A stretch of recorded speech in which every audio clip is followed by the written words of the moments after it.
It was only recently that we reported on the upcoming Deadpool 3 and the statements made by the two screenwriters, Reese and Paul Wernick. They expressed confidence regarding the third installment, even though not every single joke may be approved by Disney. Now the two authors had a chance to talk in the post-credit podcast, where, besides other things, the Sony flop Morbius was mentioned. Based on what they said, Reese and Wernick haven't seen the movie at all, but given the amount of memes, they won't be able to avoid including a Morbius gag here and there. They likewise clarified that Deadpool would also be an integral part of the MCU in the future, although they remained silent on the exact plans to bring it all together. Reese also spoke of a so-called fish-out-of-water comedy in the case of Deadpool 3. This is a metaphor that in the world of movies means that the protagonist is plunged into a completely foreign world. A classic example of this would be a typical country dweller who is suddenly exposed to the big city life. In the case of Deadpool, we are talking more about a crazy anti-hero who has to survive in a world full of superheroes. The union of Deadpool and the MCU certainly holds some potential. A first preview is already provided by a video from Disney released in the summer of 2021, which shows the mercenary together with Korg as they watch and comment on Free Guy in typical YouTube reaction manner. It is unfortunately not known yet when Deadpool 3 will hit theaters, but a release prior to the end of 2023 is considered highly unlikely. It has not been that long since Netflix officially revealed the production of a series based on the popular video game Horizon Zero Dawn. As can be taken from the website of the Canadian Film Union Directors Guild of Canada, the Netflix series bears the official title Horizon 2074 and will be shot in Toronto. Also featured on the site are the first crew members, including Jack Boehm, who previously assisted with the direction of The Boys, and Michelle Brady, who is the creative director for the Amazon series The Expanse. Moreover, journalist and insider Jeff Grubb revealed in his podcast that Horizon 2074 will not recount the events of the two video games. Rather, it will follow the plot after Part 2. Also, there will be two timelines, one illustrating the story of the main character Aloy, and the other, the downfall of human civilization. Aloy's story and the end of the world are separated by about 1,000 years. That leaves a lot of potential for an extensive story that has not been told in neither of the games yet. Still, it's questionable why exactly the year 2074 shall be the focus. After all, mankind was already wiped out in the 2060s. We hope to have official news about Horizon 2074 soon, though a release date has not been confirmed for Netflix yet. There is hardly any action film series that enjoys such a cult status as James Bond. The British spy, who was created by author Ian Fleming in as early as 1953, has been part of movie history since 1962. Now, ever since No Time to Die, it has been made clear that Daniel Craig will no longer be taking on the role of the 00 agent. Producer Barbara Broccoli disclosed the current status of the now 26th Bond film in an interview with Deadline. According to her, the filming of a new movie alone would take place in 2 years at the earliest, which is nothing particularly unusual for the film series. Since there is still plenty of time before shooting begins, they have not even started to look for a successor to Craig just yet. As it is, many signs suggest a reimagining of the James Bond character and a new approach in the upcoming film. Indeed, many fans hope that the cult figure will not fall victim to a total makeover. For instance, No Time to Die already toyed with the idea that at least the agent number 007 will be filled by Lashana Lynch in the future, who in some form can also be given a spin-off film.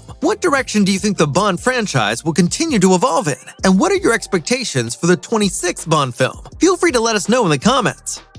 The release of Indiana Jones 5 is still about a year away. Nevertheless, the farewell of two Hollywood legends is already approaching. One is film composer John Williams, who hinted at his retirement in an interview with AP.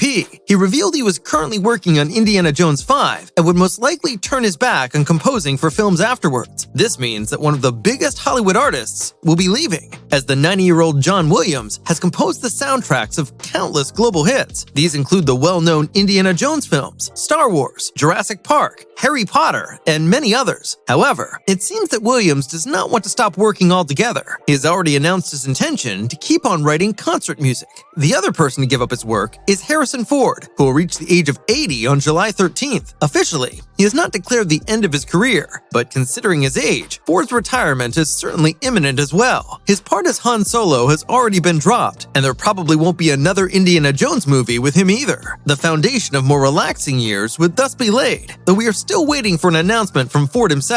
Indiana Jones 5 is expected to be released in theaters on June 30th, 2023.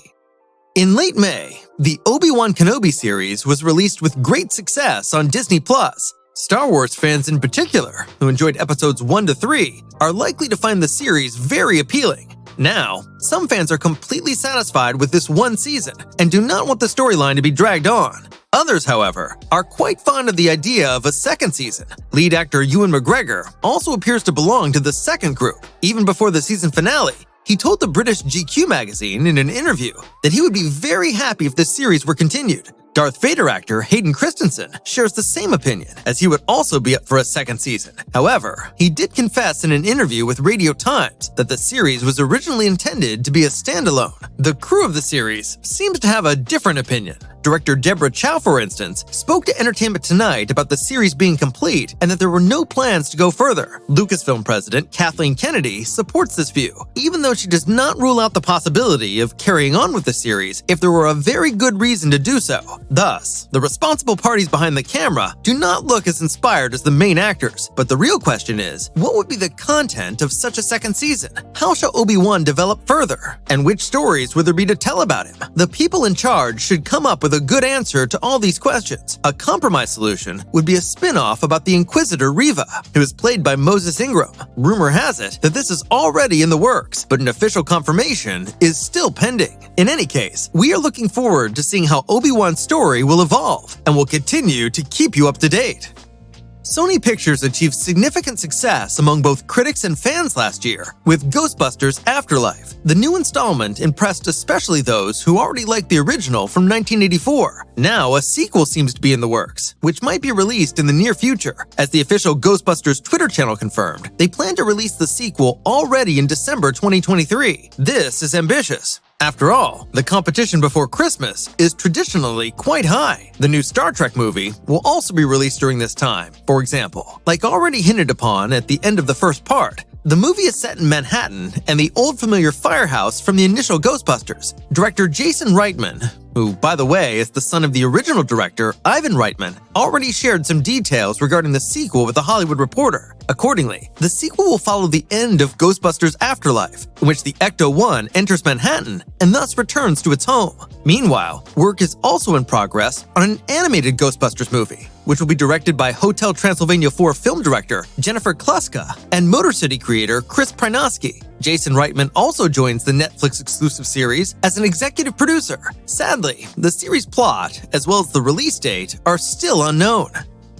Those were the news for this week. If you haven't had enough yet, check out our latest original video on Mission Impossible 7 to find out everything there is to know about the new part of the action series starring Tom Cruise.